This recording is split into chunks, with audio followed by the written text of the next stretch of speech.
Hello, Nick. Hello, John. Welcome back to Mythic Tarantino, where we analyze Tarantino's movies from a mythological lens. So, Nick, have you seen Yeah. this movie before? Kill Bill, long time ago. Yeah. Okay, yeah. We're watching Kill Bill today.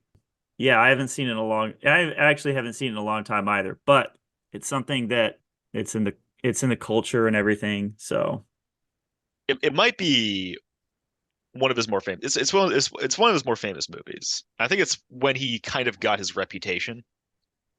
yeah. Well, I mean, so the past three movies I think are a good little chunk that are sort of self-contained. Yeah. And this movie breaks out of that in a lot of ways. Um It's 100% more pulpy than Pulp Fiction. Uh, yeah. Well, there's a whole animation scene. There are things that happen in this movie that I wrote this down. There are things that happen in this movie that are impossible in reality. So he leaves reality in this movie in a couple Actually, spots. that is literally one of my notes.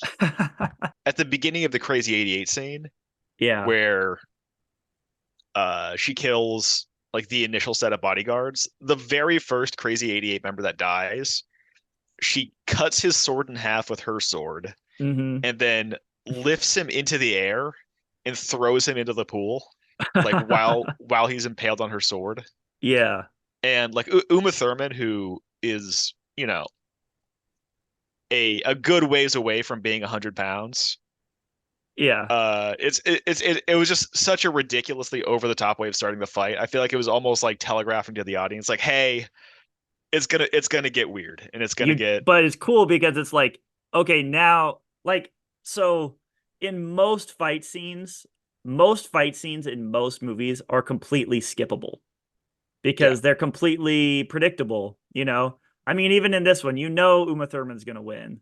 Hmm. But what he kind of does there is he says, now you're not going to be able to predict what's going to happen in this fight. Yeah, Literally anything can happen. we are no longer constrained by reality. Yeah, exactly. And so, like, even though you know Uma Thurman's going to win, it's still interesting because the way that she wins is going to be completely unexpected. And also like there was just some guy that like in that scene, he flew up from the ground floor onto the balcony, and it was like, okay, that all right, yeah, we're not in reality anymore.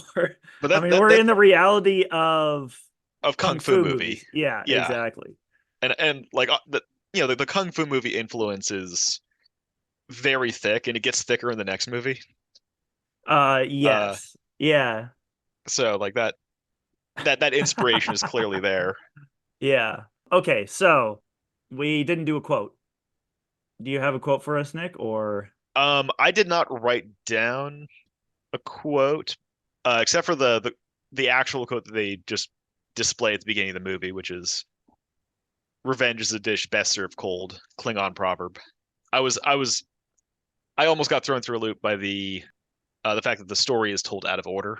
mm-hmm, Because like she wakes up and then they do the scene where she kills Vernita. mm-hmm. I've kind of briefly forgot that was after she kills Oren. Yeah, yeah. The chronology of the kill list is like when she draws the kill list, when she crosses things out, is never in the right order. And I think that scene was probably added in on purpose to like to let the audience know that like this is what's happening in order. Like this is Hmm. the order that the actual movie is occurring in. Yeah, yeah, that's actually a really good point. Yeah, and plus having an actual literal kill list is very funny. Yeah. Yeah, the fact that she would need to write these names down, like like she would as if she would forget like the names of the five people who Yeah, killed her. yeah. She kills Bill, and then she's like, "Oh, damn it, I forgot Vernita." Yeah. So what does that quote mean to you? Did you take the same thing away from it, or what did you gather. I thought the quote itself wasn't the important part. I thought that the important part was that the little hyphen after it is says Klingon proverb. Uh-huh. Not like old proverb from the 1400s, but like specifically the Klingon version. Mm-hmm. And I think that's also like a part of the um sort of rooting the this movie in kind of pop culture. It does sort of give it not very serious, taking itself to serious quality. Even though The Bride is pretty serious. Well, like Like, the it's a dark movie, but I would classify this as like oddly enough like a comedic action movie, despite yeah, the how incredibly dark it gets. I would say Um, so. yeah. So do you want to move on to like the first scene of the movie? Yeah, yeah, let's go. Yeah. Uh, Vernita. so Oh wait, no, no, the first scene is is her her getting getting shot, shot in the head. Yeah. and I'm actually not entirely sure what to make of the black and white because at first I thought like previously like before rewatching the movie I was like oh like I believed that like oh the just the most violent scenes are in black and white to make them more palatable to audiences. I I'm pretty sure that is the reason. Okay, but there's a lot of violent shit that happens. A lot of people die very bloody deaths, and only the Crazy 88 scene and the opening scene are black and white.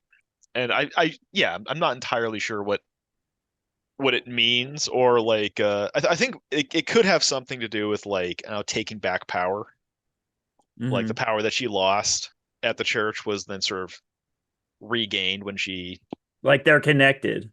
yeah, like, although probably nothing. This sounds a lot like a nothing thing.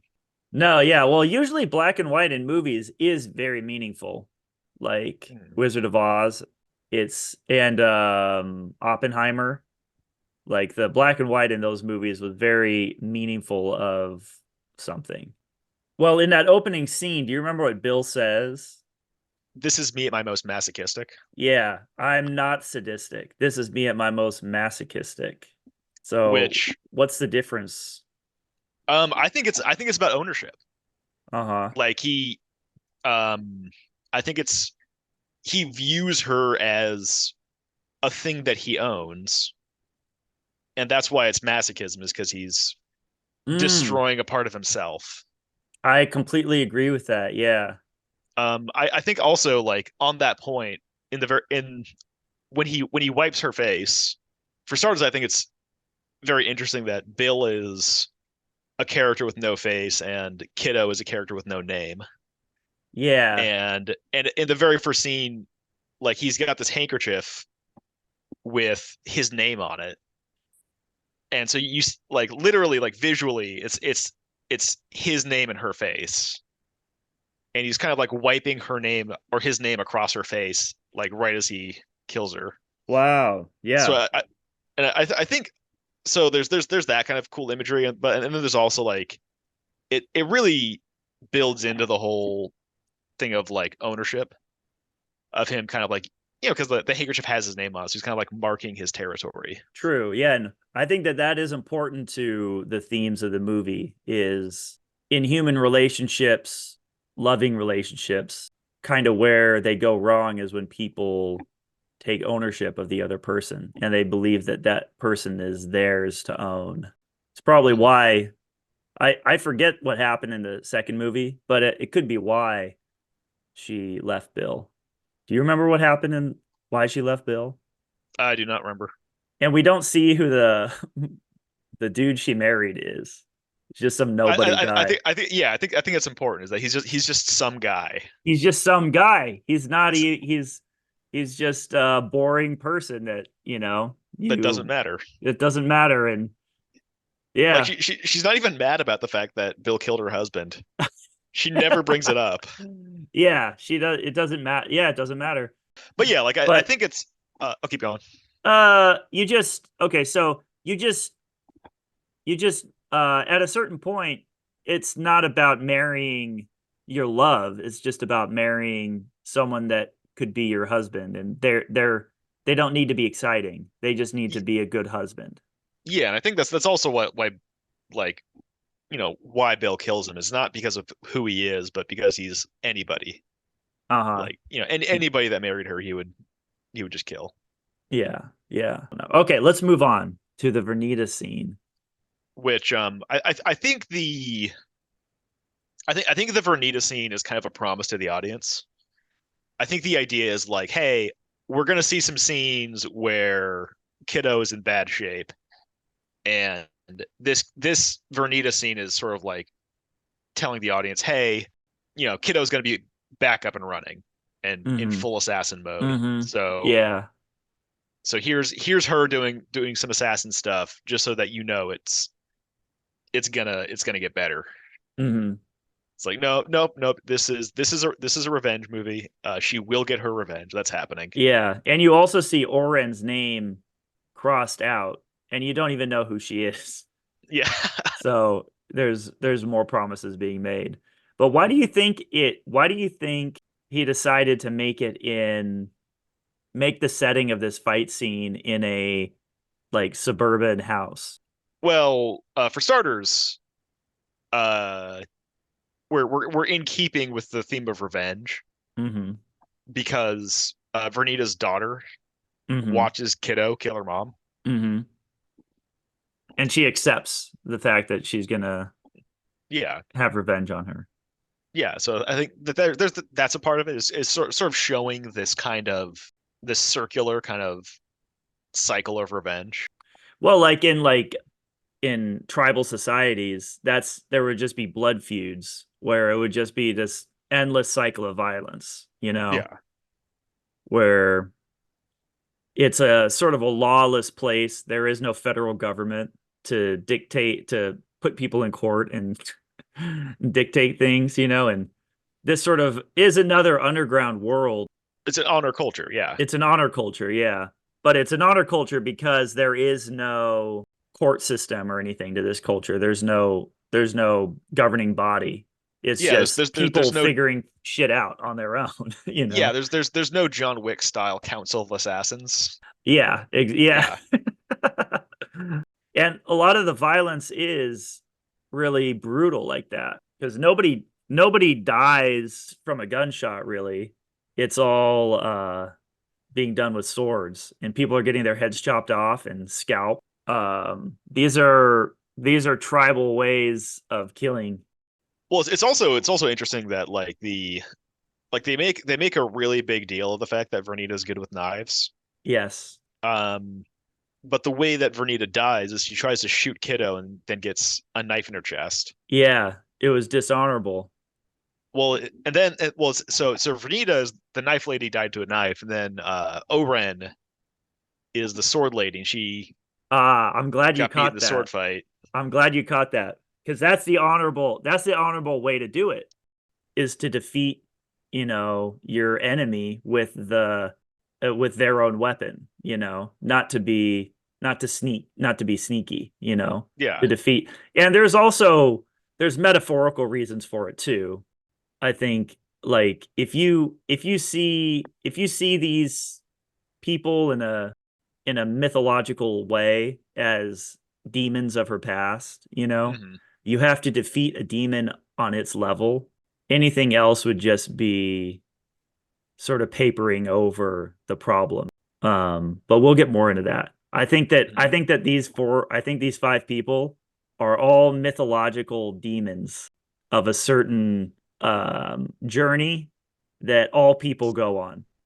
Maybe, but some of them aren't really like Vernita is not fleshed out at all. Like she's Mm-mm. like her backstory, like she doesn't get like an Oren style, 10-minute backstory. No, she doesn't. Like Kiddo shows up, they square off. They mention that she's good with knives, and that's really the only thing that we know about her is that she was in this assassins group and knives are her thing. So I wouldn't say there's enough there to really like patch on some kind of like primordial sin or demon onto her. Like I think she's just fodder. She's just there to die. Like I don't think she's much of a character. Well, that's why I go back though to why do you think it's set in this suburban home? It's kind of a funny location to have fight to the death. And that's made, that's Tarantino made hay of that. Well, yeah, well, That's part of the fun of watching that scene. yeah. There's a lot of like Jackie Chan style like shenanigans of just using household implements as weapons. Yeah. Yeah. And the moment when when the school bus comes in the window, Yeah. right in the heat of battle. But I think that Vernita is sort of like Jimmy from Pulp Fiction Okay. Oh, like in that someone he who got gets out. although it is weird that that when Kiddo tried to get out, Hmm. she was hunted down and killed, and Vernita just gets out free and clear. Or I guess not all that free and clear because Kiddo comes and kills her. Yeah, yeah. But Vernita wasn't in love with Bill, and Bill was the top dog. Yeah. Yeah, I guess Bill probably because they like Bill and Kiddo were, romantically engaged, that sense of ownership is probably a lot stronger Hmm. over her than any of the other assassins. Why do you think her name was bleeped? That's actually okay, that's actually a very because it would be very easy to just not mention her name at all. Hmm. But they very intentionally have characters say her name and then bleep it out. And And I like your explanation that she's a character without a name. But why doesn't she have a name? Was it taken from her? I think it's it might just be that like in a kind of like of a thousand faces kind of way. She's not like a character, but like the embodiment of the protagonist. Like who she is doesn't really matter. She doesn't really have much of a personality.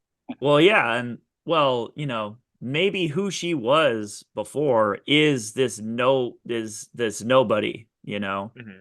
this cold assassin who doesn't have feelings or emotions. And the journey of the movie is her slowly learning of her true self, slowly getting her name back. Yeah, over the course of her revenge journey, she does kind of like take back the person that she is because you know Yeah. at the very end of next movie, spoilers, we do learn that her child is still alive. Yeah. So like oh And we and learn like her it name. yeah so like if she had never gone through this journey, she would never have if she had just you know walked into the shadows and didn't try to exact revenge, she would never have found her child and reclaimed that aspect of her. Yeah. And this is why I think it's a mythological journey because I've sort of reshaped my view of what mythology is. And essentially, what I think it is it's a very normal on the surface predicament, but it's told in the inner drama of metaphor. So I think that this movie represents the inner drama of her. Well, we'll talk about what the struggle is, but to find herself really, Yeah. and that's why I don't think it's just that easy to just go marry somebody. You're skipping a step. Yeah, she like you really could view almost every individual scene as like a one of a series of trials. Yeah, completely. Yeah. I think the coma is the next thing that happens like Yeah, it is. within the It movie. is. Yeah, yeah. The thing that wakes her up is she gets bitten by a mosquito. Yes. Oh, I'm glad, Nick. But what does the mosquito mean? It's not like a symbol that we're all used to. Yeah, it's not a rose. Yeah. Although a mosquito is like it steals, part of you. It, takes your blood away from you and runs off with it. Hmm. Yeah, it's a bloodsucker. Yeah. And she's about to go on a very blood-sucking journey. Like I know you're just being flowery, but blood sucking does kind of imply that you're leeching off of Bloodthirst someone. Yeah, bloodthirsty. bloodthirsty Bloodthirsty journey. is Yeah. yeah. Yeah, And she that's more. even says, I love this quote where she even it's such a strange thing to say, like, um, those of you that are still alive after she kills the crazy 88, those of you that are still alive, you can leave. But But if you've lost any limbs, they belong to me now. yeah, Yeah. you could also say too, like everything that happens once she is after she's in the coma could be, part of the coma. That's why like blood acts the way it does, and that's why everything becomes sort of like fantastic.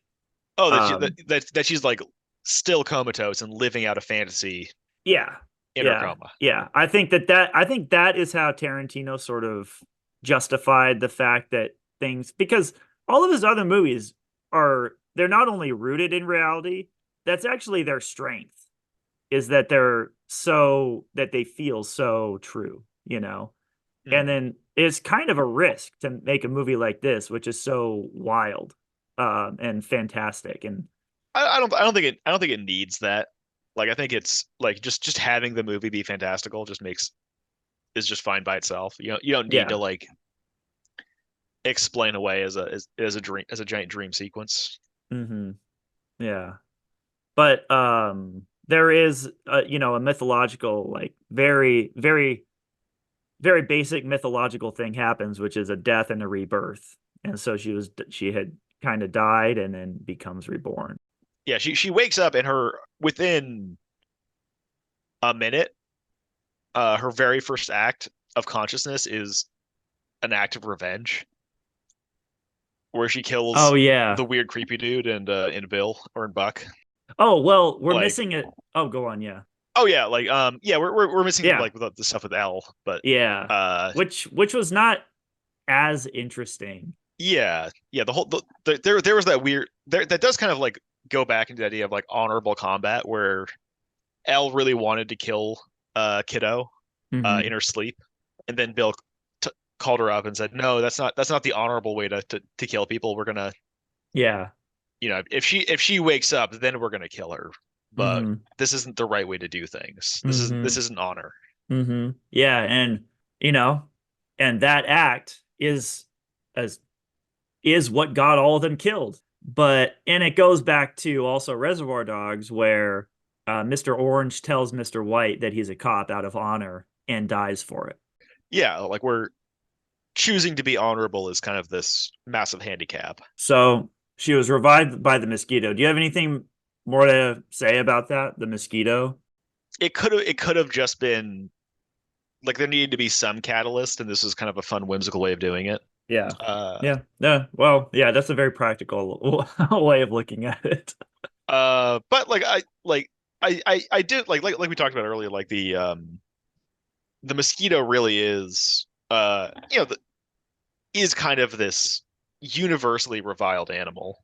Hmm Like maybe like waking up in a way that's some like unpleasant is important for the story. Yeah, Yeah. Well, no, I think she's gonna have a rough time, yeah, and she may as well be woken up by something unpleasant. yeah. And then something even more unpleasant comes by and within minutes. Well, there is also a theme. This is a little bit gross, but there is a theme in the movie of penetration. There's the mosquito, like a mosquito penetrates you. But Buck's clientele. Yeah, Uh, and like there was also that scene with that one girl, the yeah, with where Gogo Hibachi or whatever her name is. yeah, Um, and yeah, she penetrates the man that she's on the date with. She yeah. I think like there is this clear theme of like penetration equaling sort of power over someone yeah, yeah. or just power in general. So there could be a bit of that, and that does sort of dovetail into the next scene, which it's all very gross. Uh, Yeah. I think a part of that is kind of what we're once again seeing like providing justification for the revenge, like that even her coma was sort of more degrading than a typical coma would be Yeah. because of these, of Buck and his gross clients. And yeah, and then we get a microcosm of what the movie is about in one scene, which is ill being done to Kiddo and then her exacting revenge Yeah. over the course of, 2 minutes. We see the full cycle. The full cycle. Yeah. And the cycle ended there. There I don't think yeah, I don't think anyone is gonna avenge Buck. I think Buck kind of got what he deserved. Yeah. Buck's line ended there. Yeah. What do you think of Buck? Do you I like think it, him? I think poorly of him. Okay.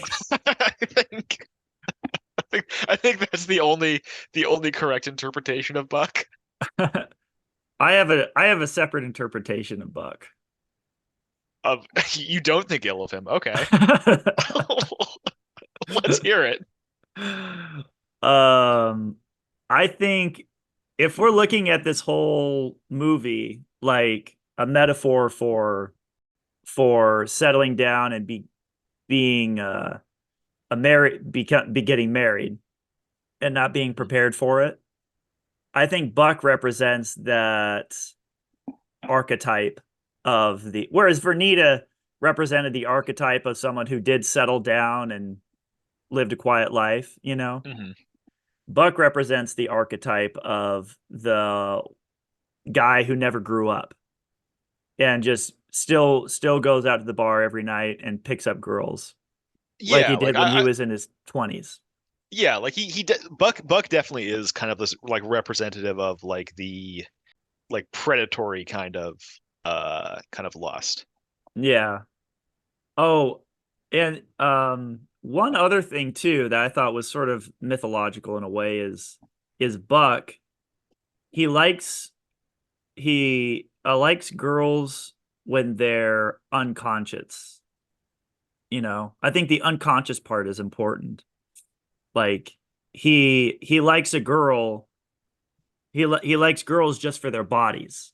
Yeah, like literally objectification. Like Literally, yeah. He like took this entire concept completely literally, and he's just objectifying women, and it's a very metaphorical way of doing it because she's like a sleeping beauty or whatnot, where like, but he prefers her to be unconscious, just like guys don't really they have to learn to see women as women and not just sort of like an idol. yeah, like he's a like Buck is an extremely immature person. Uh, include up to and including his car. Yeah, his car is emblematic of his immaturity. Yeah, a blue and pink van just emblazoned with the words "pussy wagon" and like 10 foot. Hmm. And I find it funny that she has to drive that car around too. Like that's another brilliance of that first scene too, is there's all this crap that's happening all at Hmm. once. Like she pulls up in the pussy wagon. She has this kill list with a name slashed off of it already. Um and uh and you're just like, where are we? Yeah, and that's kind of like one of the fun things of like telling a story out of order is you get to Yeah. have these moments where like, wait, how did we get here? Uh-huh. Yeah. But it's so badly done so many times that I would just say if you're not Tarantino or Christopher Nolan, just don't do it. It's such a cheap way of telling a story if it's not done right. And so yeah, so she's in the pussy wagon. Her legs don't work, and she's sort of commanding her toes to move. Yeah. And Yeah. that's when they play the Orin backstory, which Mm. for starters, I like the idea that all she can think about is because like like she's trying to get her toe to move, then zooms in on her face, and then like the Orin backstory plays. Hmm. So the entire time she's making her toe move for all 43 minutes of it, she's thinking about is killing Oren. But Yeah. why? Why is Oren first? Yeah. I'm not gonna I don't think the list needs to be in any particular order. Hmm. Yeah, but why Um, does she think of Oren and not anybody else well, because during that Oren's the first time? on the list. Yeah, but she makes the list later. I don't know like why she selects the list in this particular way. Like it's pretty clear that she wants Bill to be last. It could be that the very because the first thing she wants to do is get the sword, Uh-huh. the Hattori Hanzo sword. Because that's the instrument that she's going to use to enable her revenge spree. Hmm. And It's so her like it Excalibur. yeah, it's her exactly. Yeah, it's her Excalibur. Why do you think Oren's story though allowed her to move her big toe? No, well, I think it's just like the thing that's animate like literally animating her Mm. is triple entendre, but yeah, the thing that's animating her is revenge. Like Yeah. that's the Yeah. animus for like the entire story.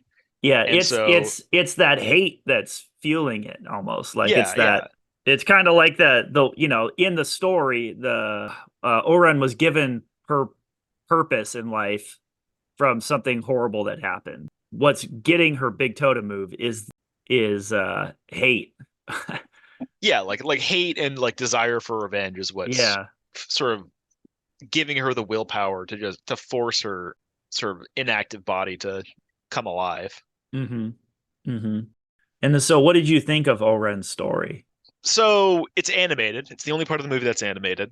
The most likely answer is just that Tarantino probably liked old 80s animes and wanted to cop that style. But I was kind of thinking about what it could possibly mean for this part of the story to be told through animation. Hmm. And Yeah. it's a very long segment with information that Kiddo may or may not have Yeah. access to. So I think the animation of it may have been to sort of like send the message that hey, this may or may not be true. Yeah, or it's her construction of what happened in Yeah, her yeah. mind. And it's also a kind of a deeper level of abstraction too. It's a deeper level of metaphor. Like if, on the surface, this is just a story about being ready to be married, Hmm. and then this whole movie, this whole journey that she's on is a metaphor. That Oren story is an even one level deeper of metaphor and takes on an even more fantastic world. Could or could not be the case, but it feels appropriate that it's anime. It just works. I mean, it's the part of the story that takes place in Japan, and this is a very Japanese kind of style of Hmm. storytelling. So it's there's also that aspect to it. Yeah. What do you think? What do you think if we're talking about Oren as a character? How did this story shape her? So it's about It's also basically about revenge. all about revenge. Yeah, it's about. I mean, one of the most beautiful scenes in it is like the way that the music happens and everything is when that one guy kills his mother or her mother, and the blood seeps down through Oh, the bed onto her, I, and I, she I can't have the. I'll and keep she going. can't she can't say anything. That's like a very emotional. Tarantino doesn't really get sentimental that often, and that's one of the few instances of sentimentality, in all of his Yeah, movies. yeah. To watch your parents die, but have to like stifle your own grief so that the murderers don't find you too. Yeah. I just have the phrase baptism of blood written down in my Yeah, notes here. because she's reborn as well in that moment. Yeah. Yeah, so yeah, the her origin one it explains why she became an assassin because she's baptized into this world of violence Hmm. from a very young age and would just naturally kind of steer the rest of her life. You know, the revenge that initially brought her into this world of violence gave her a life of violence for like the remainder of her life. Yeah. There's this sort of relationship of like dispassion versus having emotions, and Kiddo finding herself and who she really is, and you know submarined that while she was a an assassin, because you kind of have to submarine all of your human characteristics Yeah. to be an assassin, that idea of Oren having to stay quiet and not let her emotions out while her parents died. She from that moment on, she submarined all of her emotions, Well, and I think she became a that cold person. if I was to like say that there's a connecting theme of all the assassins is that they all suppress their humanity in order to become assassins. Yes, And exactly. then like the whole marriage and settling down thing, I don't really buy, but I would buy the notion that they're trying to regain their humanity after leaving the assassin world to some extent. Do you think Oren is? I don't think that Oren I think that some of them are. I think Vernita did Yeah, successfully. That's the Vernita. tragedy of Vernita, is that she Yeah. had successfully, and but I don't, and I think Kiddo is, although she doesn't at this time. I don't think she knows it yet, but I think Oren is just totally. It's she's too far gone. She's never going to regain her humanity. She's Well, left it there and she's under the bed. so when they're assassins, like they really don't like their motivations aren't really brought up, Hmm. but like Oren is very much motivated by like success and career and that kind of thing. Exactly. That's her archetype. Ambition. Yeah. Yeah, she's like the CEO that never had time for his wife.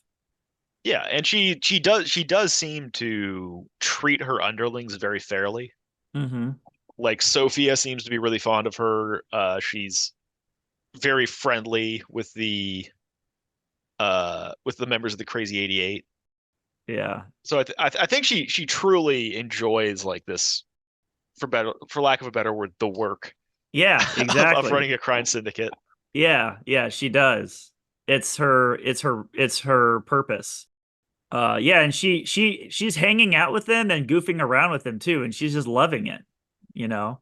But Mm. like Buck, she never grows up.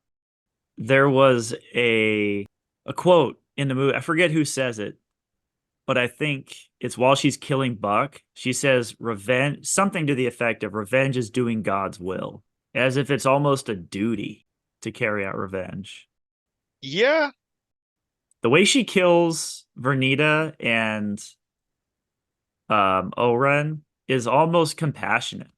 It's the same way that Bill attempted to kill her. There's almost this weird compassion to it. oh, of making it as quick as possible.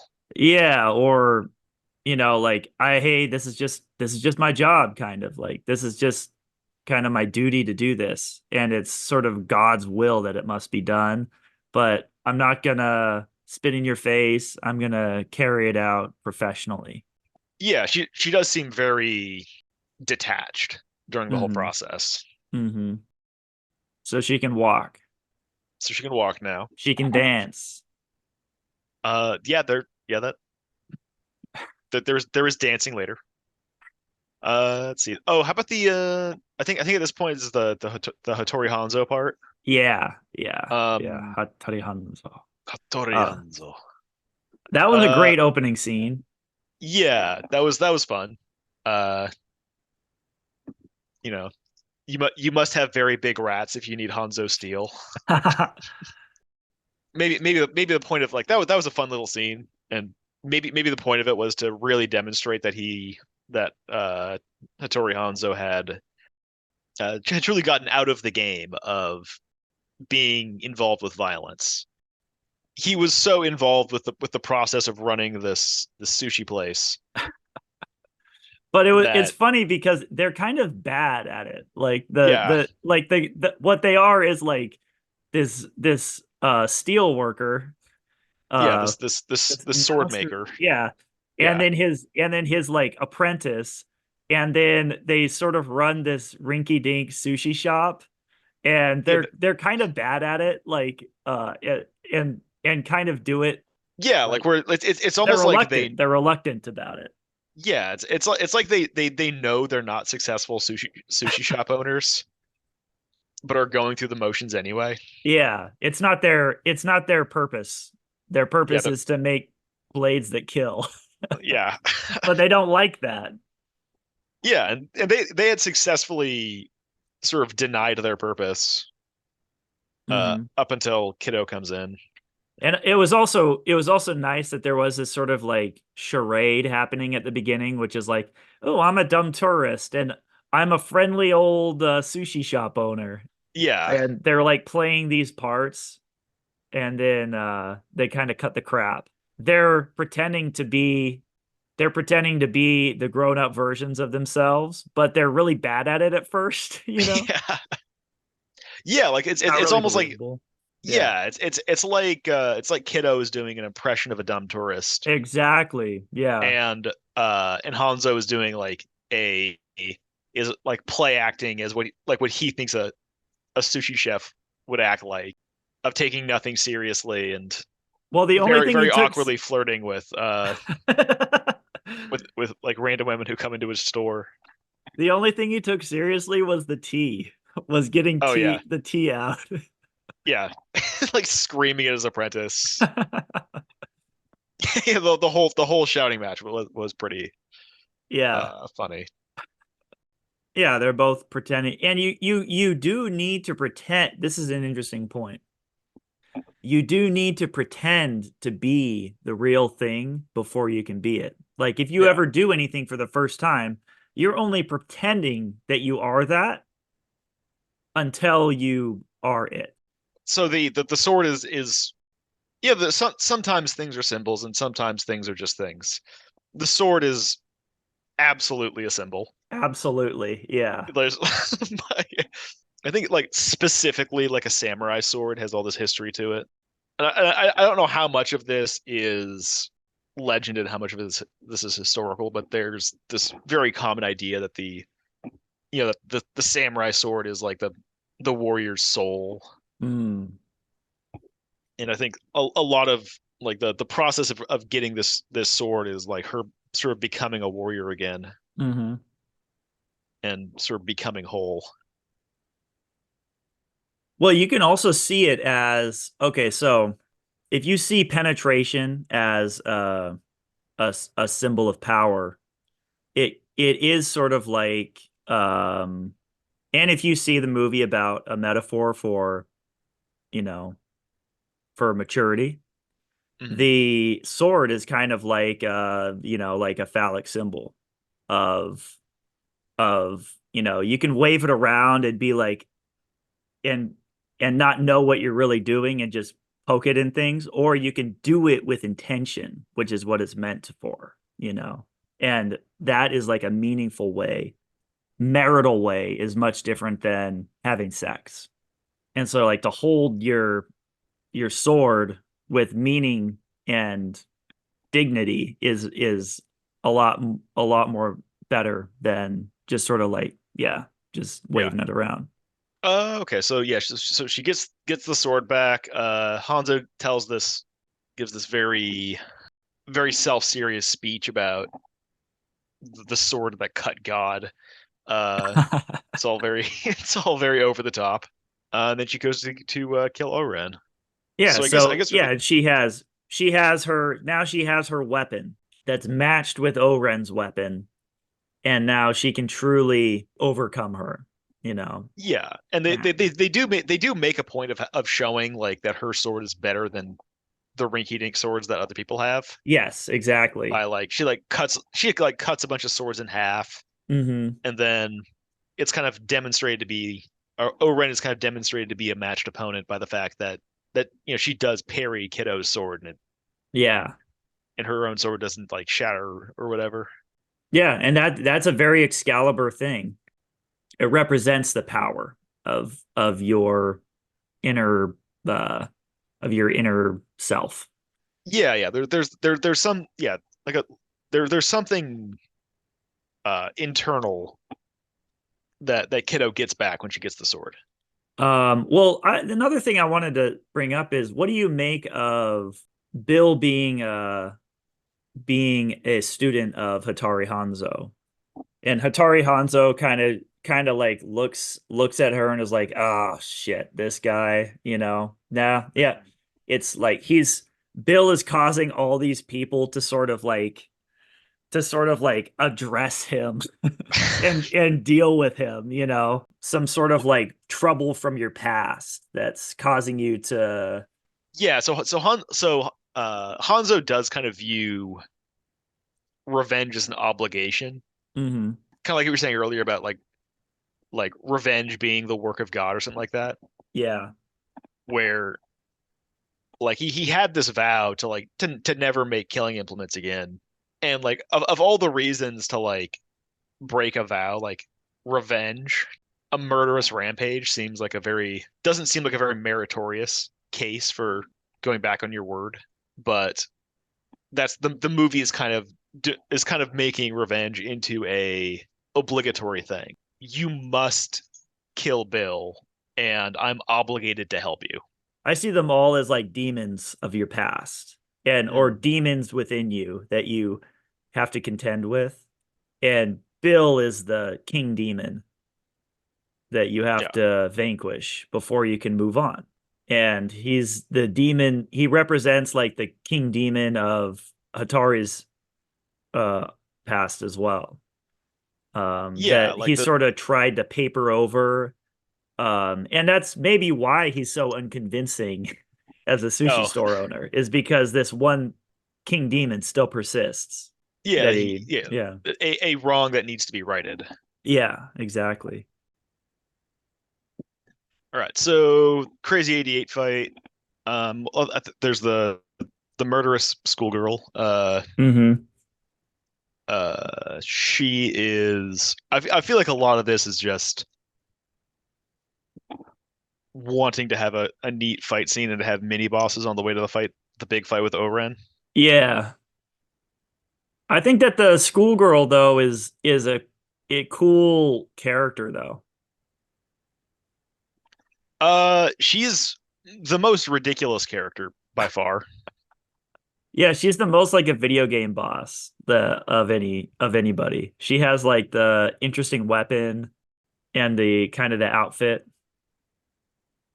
Yeah, maybe I don't know. Maybe she is like supposed to represent that people get into this like she's at the beginning of her assassin career, Hmm. and it's to sort of show that like, no, no, it's not No, going no, anywhere. I'm following you. Yeah, because there was also that there was also that boy where like Oh, the speaking of the power of swords, like sh- she turned on the lights and there was that boy that was shivering with his sword and he had the let's weakest sword of anybody. let's not call him a boy. He was definitely an adult. Yeah, but like a young adult. Yeah, yeah, he was. And she scolded him like a boy. Yeah, yeah. She gave him a This spanking is with her. what happens when you fuck around with Yakuza. Now go Yeah, home to your mother. yeah, yeah. She very much infantilized that guy. He was.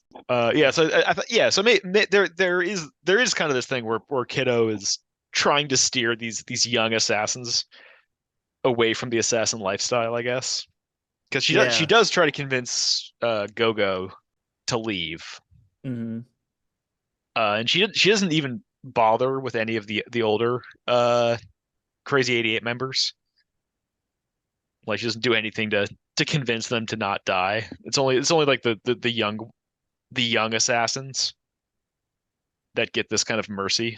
Yeah, because they're still sort of like they're kind of pretending to be adults, in a certain way. Yeah, When like they're still kind of just children. And so they haven't really made those mistakes yet because they don't even know what those mistakes are. mhm.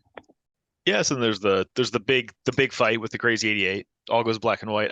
There's kind of a cool visual touch where where the fight, where most of the fight happens is on a dance floor.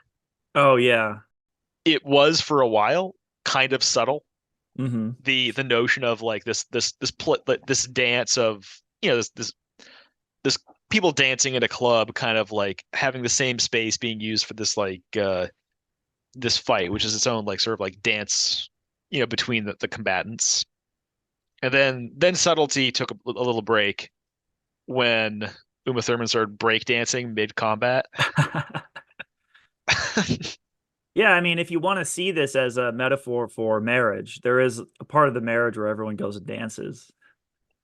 Yeah, like I'm I'm fully I'm not convinced by the marriage metaphor thing. Okay. Well, maybe by We've the got second one you will be. maybe by the end of the second one. Uh the idea of settling down is brought up over the course of the movie, Hmm. where Hattori Hanzo settles down, Vernita settles down, even Oren sort of like settles down from her life of globe-trotting life of crime to a much more sedentary life of crime. But I don't having like quitting your assassin job as a metaphor for marriage is just not something I'm seeing. Well, I think assassin is just a metaphor for sort of living the single life, Yeah. the kind of like, I don't care about nobody but me. Yeah, it's kind of the opposite from what we saw in Reservoir Dogs and Pulp Fiction, Hmm. where those are movies where or stories where the where non-combatants were treated not not reverence, but like you don't touch those people.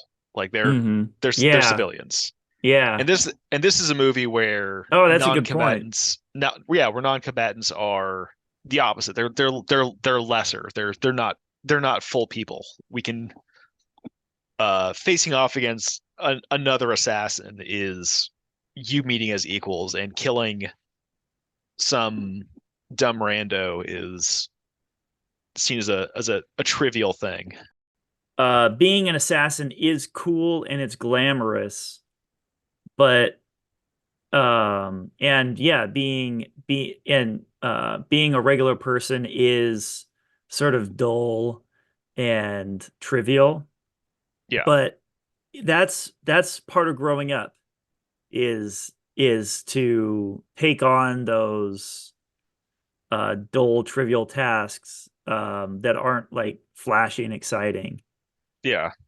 and living that flashy exciting life for too long starts to be kind of bad for you. Yeah. There is kind of this the sense of growing up, of like leaving this assassin lifestyle being some form of maturity. Okay, so yeah, they have the fight, and then she has a duel with Oren. Hmm. And oh, the other thing is too, the character of Sophie, it seems like Oren is sort of a lesbian. Um, that's I don't know. Or is she, or does she kind of like hook up with all of her crazy 88s? I Like, don't think that like Oren's love life is ever addressed in any way. Um, like it's a really dangerous thing to do, to like look at two people who are just like have a close friendship, who trust each other, and being like, oh, gay, super gay. That's what yeah. like it's it's a little like you see that all the time, like it with male characters, Oh yeah, yeah, definitely. And the where I it's yeah, and same thing with like Frodo and Sam in Lord of the Rings, yeah. where like especially in the movies where they there are these people who like went through this huge ordeal, and they finally won, and this they must have uh they have so much trust for each other, and they must have felt like this completely incandescent joy from having defeated Sauron. Hmm. And so obviously they lock eyes and they hug and they have this embrace. And I feel like it almost cheapens it to be like, oh yeah, they're fucking for sure. Yeah. Yeah, it does. It does. It kind of does. And that is an immature way of looking at it too, Yeah, because that goes back to like, okay, well, that's just like the buck way of looking at your relationships. yeah, You it's know, it's the purely transactional or predatory. or predatory, yeah, or just sexual, but there's no deeper aspect to it, you know. It's like Yeah, it's a very immature way of looking at things. But I don't know, it could have hinted there was like the way she smiled at that Sophie smiled at her. It sort of was like more than just um she was like proud of her. I don't know. There was it was whatever it was like a deep love that she had for Oren. But their yeah, relationship was never fleshed out, which is cool. Like there's this whole iceberg of a relationship there that's sort of hinted at in this story that's yeah. So not and there, that's just alluded to that we don't have access to and we could speculate on. well, yeah, and well, there's like there's utility within the story to like demonstrating how close Sophie and Oren are, because Kiddo tortures Sophie for information. Hmm. So you do kind of want to convey to the audience that Sophie would know everything.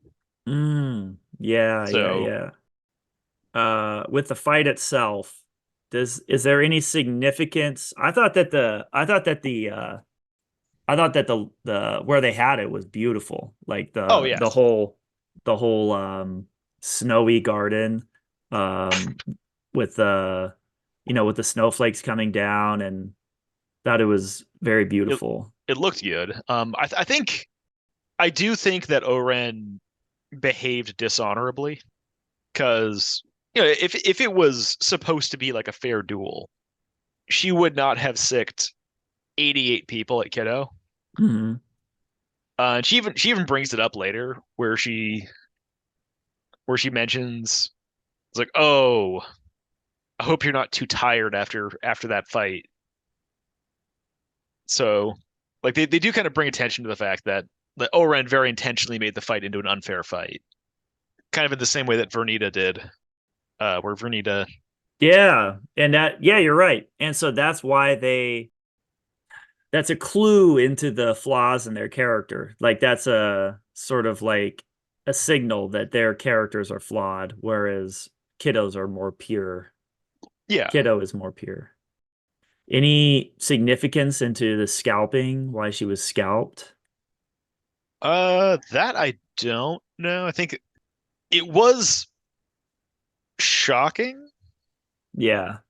Not in the sense that it was like really like gory, but in the sense that like you would expect this to be a very with the framing of everything, you expect it to be a very pretty death.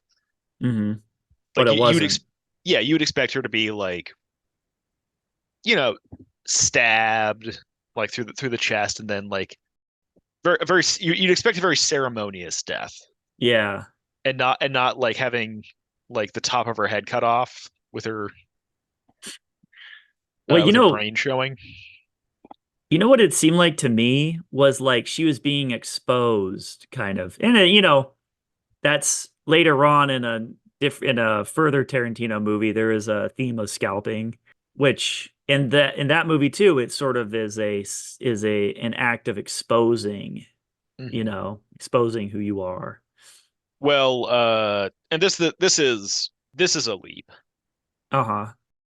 So Vernita was stabbed through the heart, Ha. and Oren was killed, by exposing her brain. Mm-hmm.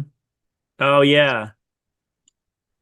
So that could have been like, yeah, yeah, it is a stretch, but you could take it to like a space where like, oh, Vernita was too much of a heart person, and that's what got her out of the assassin game, and And that's what got her uh, killed.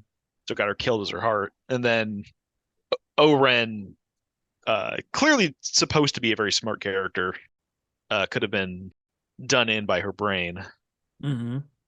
clearly a, mythological metaphor to me. This movie way more so than, and he's getting a lot more mythological as time goes on. Like he's using more fairy tale references, and there's more blending of reality and fiction, you know. Well, it's really only the minor characters that get this enormous blood splatter.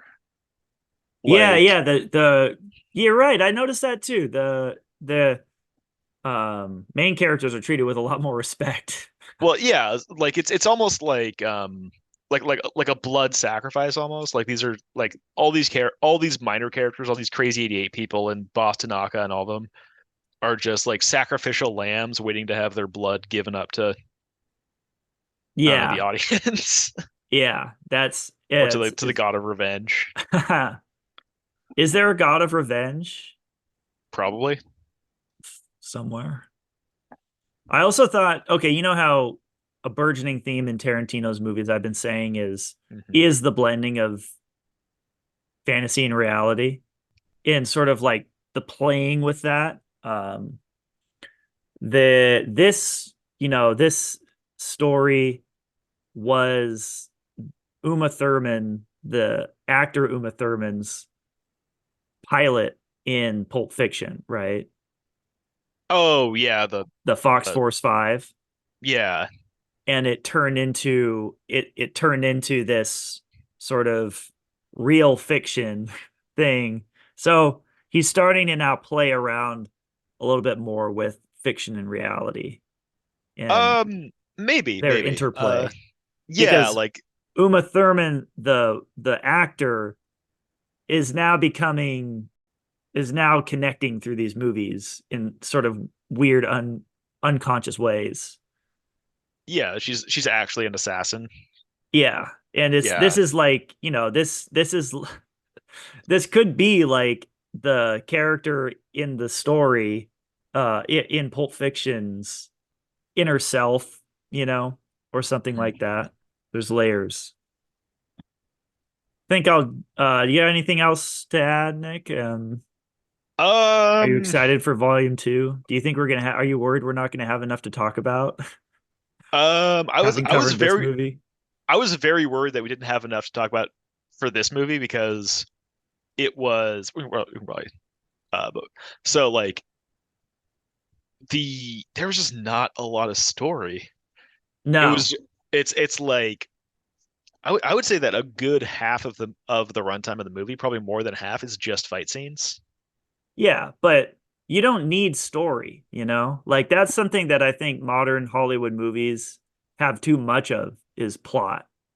It's all plot, you know? It's kind of nice to have a movie where like we basically discussed like about five or six scenes Yeah, and that's it. But they were so full of interesting stuff to chew on that there wasn't a need for more plot than that. I I mean, did I yeah. did like that it was a sort of like tight, clean 140 minutes. Yeah. Uh, very happy that was not that Yeah. parts one and two were not spliced into one giant movie. That they made that decision. Yeah, Yeah. probably a decision that Tarantino was dragged into kicking and screaming. Yeah, maybe. Yeah, because like his move like Pulp Fiction and Jackie Brown were pretty long.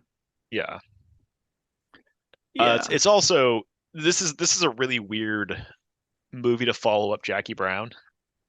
Yeah. Except Um, that except that it was he wanted to do something he was doing something completely different. Like he's not like mm, Wes Anderson where he makes basically the same movie every time. yeah, He's definitely interested in doing something completely different. of the movies so far, like I think this is probably the weakest one. Hmm. Like Jackie Brown's at the top.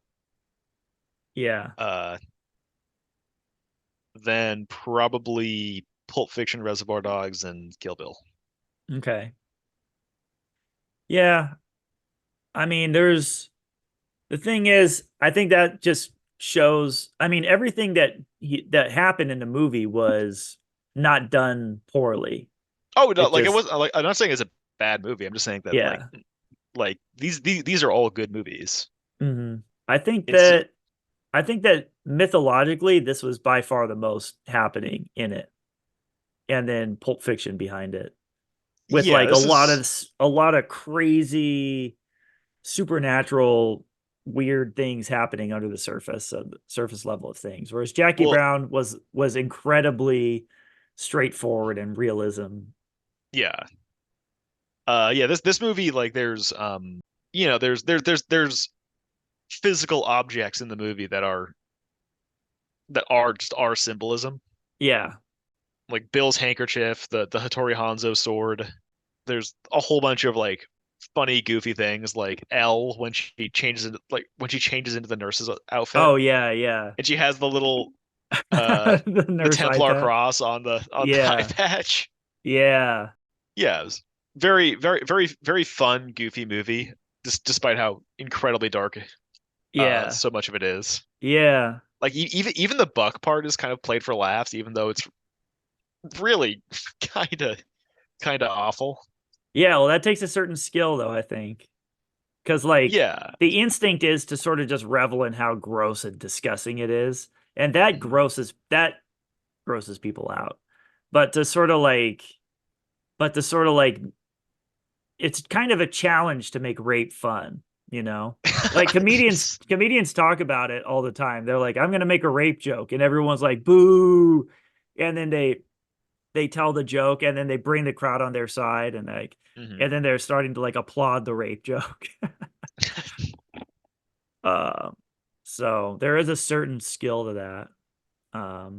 There, Yeah, oh I yeah, think it helps that Buck is not only like a bad person in the sense that he's evil, but very clearly a bad person in the sense of being bad at being a person.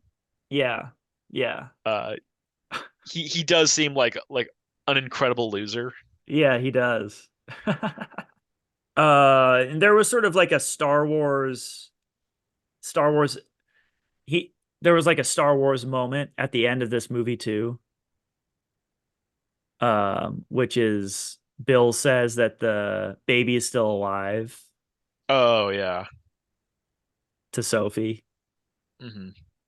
Um, Which is it does Sort of two like, things. yeah, One is that I think that tells the audience that the baby's still alive, but it also tells the audience that kiddo can't possibly know that the baby's still alive because yeah, her main source of information is probably Sophie, and Sophie didn't know that up until that point. So yeah, you're kind of preserving the notion that this is a going to be a surprise to kiddo. yeah. And The if last she season of the kills second movie, Bill, she's killing the father of her child. hmm which doesn't seem to bother her much. No. All right, Nick. Yeah, This I would is say oh, go on. I would say the last like 10 minutes of the conversation is just conversation, probably not gonna make it into the show. We'll see. We'll see. Okay, We'll yeah, see what the editors do. what Yeah. the editors do. I just want to end this by saying, Nick, this is what happens when you fuck around with the Yakuza. Mhm. And this was Mythic Tarantino.